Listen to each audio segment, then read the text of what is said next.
അഴകുകൊണ്ടും അളവുകൊണ്ടും ആന കേരളത്തിൽ തന്റേതായ സ്ഥാനമുറപ്പിച്ച ഒരു ഗജവീരൻ. ഗുരുവായൂരപ്പന്റെ ഗജസ്തംഭത്തിലെ ഐശ്വര്യ ശ്രീമാൻ ഗുരുവായൂർ രവികൃഷ്ണൻ.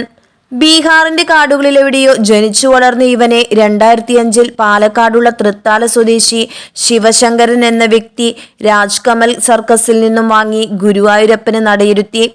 അന്നിവന് 27 വയസ്സ് മാത്രം പ്രായം. സർക്കസിന്റെ ബാലപാഠങ്ങൾ പഠിച്ചിരുന്ന രവികൃഷ്ണൻ കോട്ടയിലെത്തിയ ശേഷം നാട്ടാനച്ചട്ടങ്ങളും ഉത്സവത്തിന്റെ ചിട്ടവട്ടങ്ങളും പഠിച്ചു. ഗുരുവായൂർ ക്ഷേത്രത്തിലെ ചടങ്ങുകളിൽ മാത്രമല്ല, കോട്ടയ്ക്ക് പുറത്ത് ധാരാളം ഉത്സവ പരിപാടികളിലും രവികൃഷ്ണൻ തന്റെ സാന്നിധ്യം അറിയിച്ചിട്ടുണ്ട്.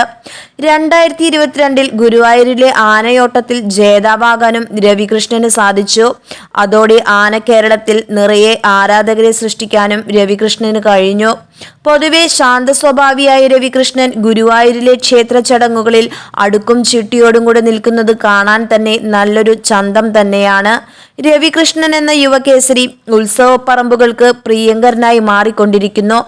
ആനക്കേരളത്തിൽ ധാരാളം ആരാധകരുള്ള രവികൃഷ്ണൻ കളഭകേസരി എന്ന പട്ടവും നൽകി ആദരിച്ചിട്ടുണ്ട്. ഗുരുവായൂർ രവികൃഷ്ണന് ഇനിയും ഒരുപാട് ഉയരങ്ങൾ കീഴടക്കാൻ സാധിക്കട്ടെ എന്ന് ആശംസിച്ചുകൊണ്ട് സൈനിങ് ഓഫ് മീ ആൻഡ് ആഷോസ്.